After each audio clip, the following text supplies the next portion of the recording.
Bonjour. Bonjour. Je vous contacte en fait pour vous informer qu'on organise un événement pour les habitants du quartier. Oui.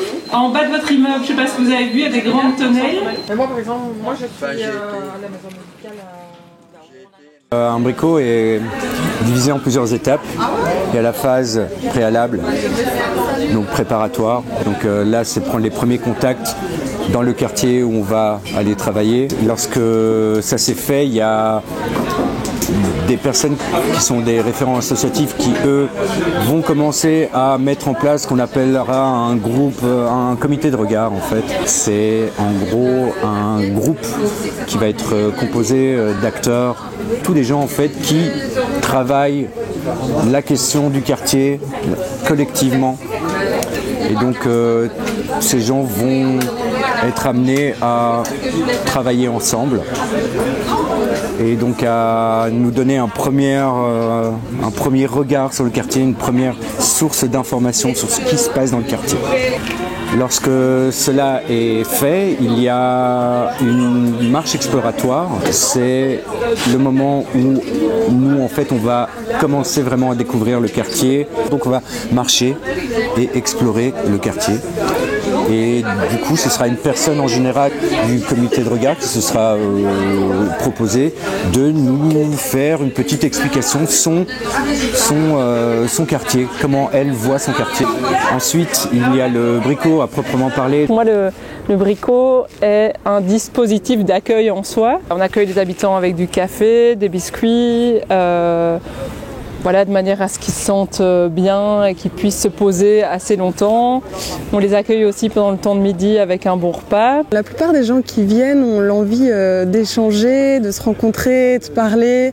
Et donc on parle du quartier, on ne parle pas toujours que de ça.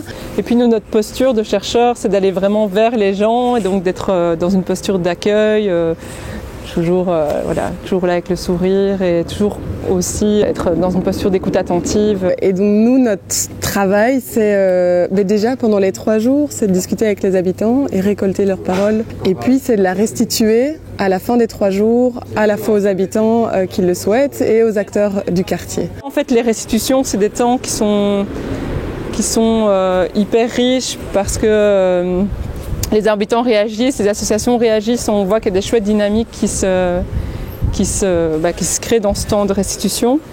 On voit aussi que voilà, ces 3 jours de recueil de paroles produisent quand même des choses intéressantes, même si c'est un temps court. Et après, il y a un moment où on va échanger, comité de regard, habitants et nous, sur qu'est-ce qu'on pourrait mettre en place en fait lorsqu'on a fait tous ces constats, qu'est-ce qu'on peut essayer de lancer comme petite action.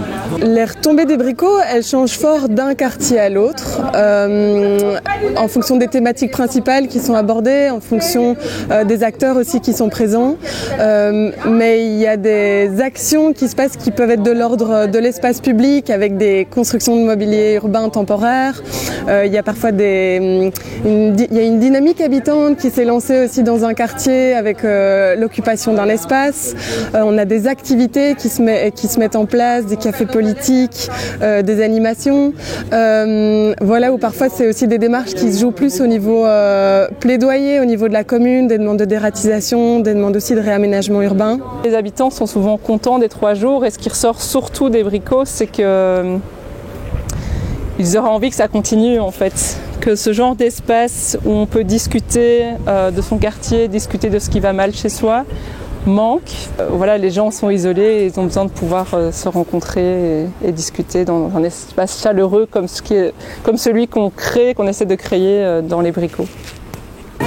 Ensuite, il va y avoir tout un travail également par après d'encodage de toute cette parole. On va évidemment essayer de la relier à soit des études, des données, des diagnostics qui ont déjà été faits pour la remettre en perspective, la remettre dans un contexte à l'échelle du quartier, de la commune, voire même de la région bruxelloise. Et puis ensuite, il y a le travail d'analyse du dispositif en lui-même, qui est de réfléchir à ce qu'on est occupé à faire, comment améliorer constamment le dispositif pour qu'il soit au plus proche des attentes et des enjeux qui soient pertinents.